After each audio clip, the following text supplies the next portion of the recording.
This is a topic that I think the Payday community as a whole should really address because Payday is just having way too much power creep right now. And the title of the Reddit post that I posted about this is Power Creep isn't picking the lock to get in anymore, it shape charged the door. Pretty much, Payday is just adding in way too much DLC to the point that the power creep isn't even creeping in anymore. Power creep isn't even a suitable term for this shit anymore. You know, the amount of imbalance being brought into the game is absurd, and soon Death Wish will be the community standard. You know, right now, not even right now really, overkill is pretty much the threshold that most people will go. Death Wish is kind of the insanity territory. Only insane people go loud on those missions kind of territory. But that's changed, and I've met plenty of brand new people that just buy a few DLC and they can do Death Wish just fine because the power creep is ridiculous. And I don't really think Payday is pay to win because dodge is definitely Death Wish viable, just not very early on because you need to get, pretty high tier skills for dodge to work at its fullest. Especially if you're going to be using pistols, because you're going to need a few pistol skills if you really want to be effective. But like Grinder, for example, the perk deck itself is just way too overpowered. You know, I thought they were going to gimp it with this perk deck balance shit, and they didn't. They absolutely didn't. Now they just make melees able to heal you if you have Grinder. Like granted, I think they made you heal for less of an amount of time, but excuse me. Yeah, pretty much nothing changed about it except for the fact that you heal for 1 second less. Ooh, like that makes a huge difference. So Grinder didn't get nerfed as much as people thought it would, when in actuality it probably should have. Yeah.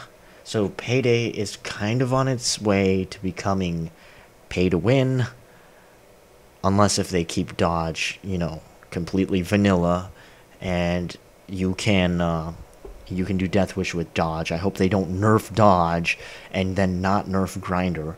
That'd be absurd. I do think the 5% reduction wasn't a very big deal. But let's just go through a few things that I wrote in here.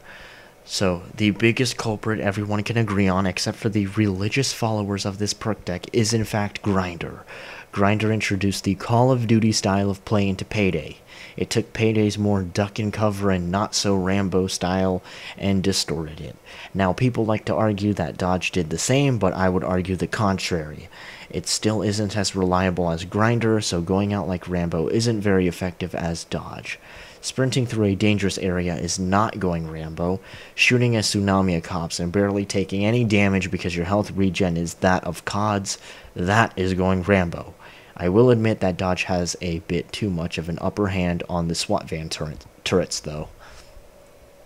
So, pretty much my argument of why dodge isn't breaking Payday style of play and just introducing a new style of play is more because that you can't just sit in one spot, with a tsunami of cops with dodge, just sit there and like pick cops off, regen health like an insane amount, and pretty much just play like it's fucking Call of Duty.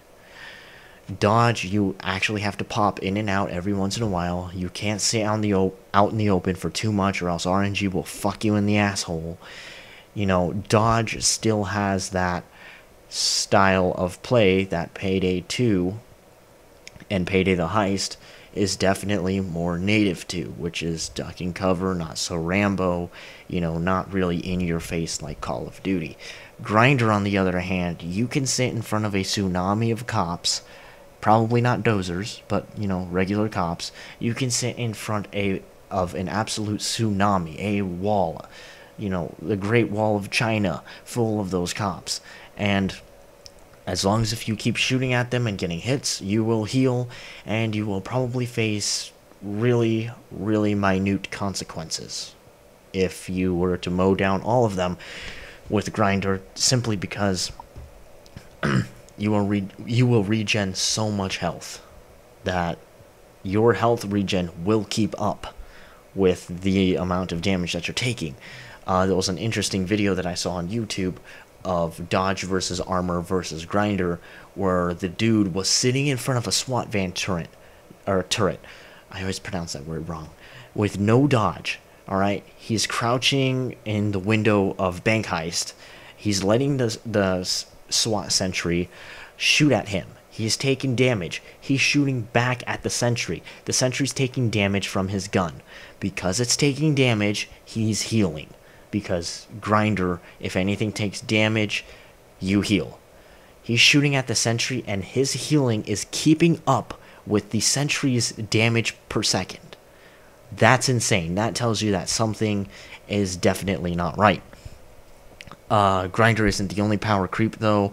A lot of the weapons are to blame as well, not just the styles of play introduced. I don't think Grinder would be at the caliber it's at if those incendiary nade launchers didn't exist. I think Payday just needs to fix its fire mechanics. It's horribly unrealistic, which is common in Payday, but they're a bit too powerful, especially in the grenade launcher's case, not so much the Molotovs, because the Molotovs have plenty of limitations, such as only being able to have 3, and they don't have explosive damage. The grenade launcher, just there's too many, incendiaries in there. And not only that, but Grinder should not heal from fire damage. You should not heal from fire damage with a Grinder. That's ridiculously overpowered. People heal way too much from that, and they rely way too much on the fire damage part of it. Grinder should probably cancel any dodge. The perk deck on its own is too powerful. You can run overkill difficulty heists with ease and 0 skills with this perk deck. It made Tabula Rasa hardly a challenge. And yes, it made Tabula Rasa hardly a challenge. And because of Grinder, mostly because of Grinder, and a lot, also with all of the weapons that they introduced into Payday, Death Wish is definitely becoming the standard. I see a lot of new people that get just buy a few DLC, and they do just fine in Death Wish. There's 2 types of people. The type of people that, it's a co-op game, it doesn't fucking matter, fuck you. Those kind of immature people that probably hated on Flappy Bird simply because it was too hard. Because nothing was wrong with Flappy Bird. It wasn't broken. You're just raging because it's too fucking hard. So get over yourself. Then there's people like me who actually want the challenge in Payday and kind of want Death Wish to stay at the insane zone that people don't want to go to.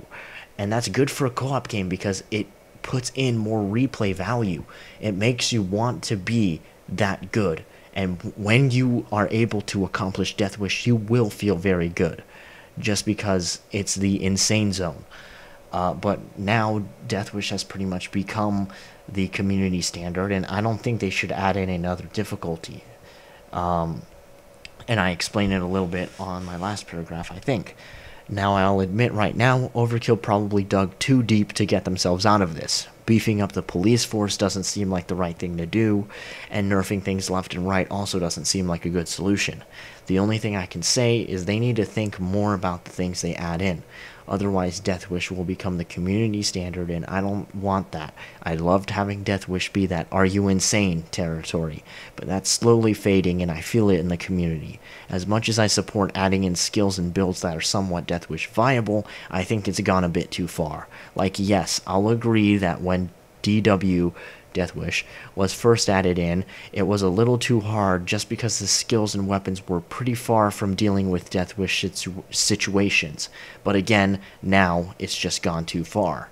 So like when Death Wish was first added in, they had LMGs and stuff and heavy builds, but other than those few weapons, there was, a lot of the builds and the skills, especially non-DLC builds and stuff, couldn't really keep up with Death Wish. Death Wish was ridiculously hard. It's definitely possible, but it was really a challenge. A little bit, this is a little bit against of what I said earlier, but it was a little bit too hard. So I do think that making dodge a little bit more reliable was okay. You know, adding in snipers was okay. Making armor a little bit better is okay. LMGs, that's okay. But comment what you think in the comments section, because I think that the power creep in Payday has gone a little bit too far. And it's just ridiculous now. And Death Wish will soon become the community standard, and if Death Wish does become the community standard, that'll take away some replay value in Payday, because, you know, having this difficulty in Payday that's just impossible, well, not impossible, but, you know, really, really hard, that most people cannot do, is definitely awesome. That's definitely awesome, and that puts in more replay value, because everyone has that dream or whatever to finally be able to do Death Wish, because they're finally that good, you know. And it'd be very satisfying to be able to do Death Wish on a semi-regular basis with Death Wish being so hard. But that's not the case anymore. Being able to do Death Wish is like, oh, you can do Death Wish, that's nice, I can too. And then, you know, both of you are like, okay, great, cool. You know, nothing special anymore. But before, if you said, I can do Death Wish loud, people would probably kick you because they thought you were lying. But if they believed you and you could prove it, then people would be pretty damn amazed. And that's probably how, like, General McBadass and a lot of the earlier people in the Payday YouTube community got noticed, was because they could do Death Wish. And it was pretty amazing, because most people couldn't do Death Wish. Now it's not so amazing. And that one video of the world record of the amount of bags in Cook-Off, which was like 150 bags or something, it was done with Grinder. Grinder. It was done with Grinder. So, you know, something is definitely wrong with Grinder. It's a little bit too overpowered. Probably just because of the amount that you heal, or just because you heal from fire, I don't really know, but something is wrong with Grinder. It's overpowered. And this also brings me to my other point. I also wonder why General McBadass and other YouTubers have not addressed this issue. I get that a lot of their character pack reviews and stuff, you know, they're having fun with these new weapons and stuff, but whenever I try out these new weapons and stuff, I'm just like, this is a little bit overpowered. You know, I don't know why that has never crossed their mind, why they didn't once stop and think, you know, this is kind of imbalanced, this is kind of game breaking, this makes the game too easy. You know, maybe General McBadass said it. I'm not subscribed to him, I watch a few of his videos, but, you know, I'm not a hardcore follower of him. I learned Payday from the ground up. I pretty much learned on my own. Yeah, but yeah, I wonder why that none of these really popular YouTubers, why haven't they addressed this situation? Because if I was in their shoes, I would definitely address it. I would probably be testing out, like the Sokol character pack, I'd definitely be testing out the Grinder perk deck, and I'd be like, dude, this is insane. This perk deck is overpowered, and it's just way too much. I also recommend looking up the dodge versus armor versus Grinder video, because that was a pretty cool video, and it does show you something. Granted, the guy was pretty much talking about overkill and under, though. He wasn't really talking about Death Wish. That's pretty much all I have to say. Leave your thoughts in the comments, and I'm out.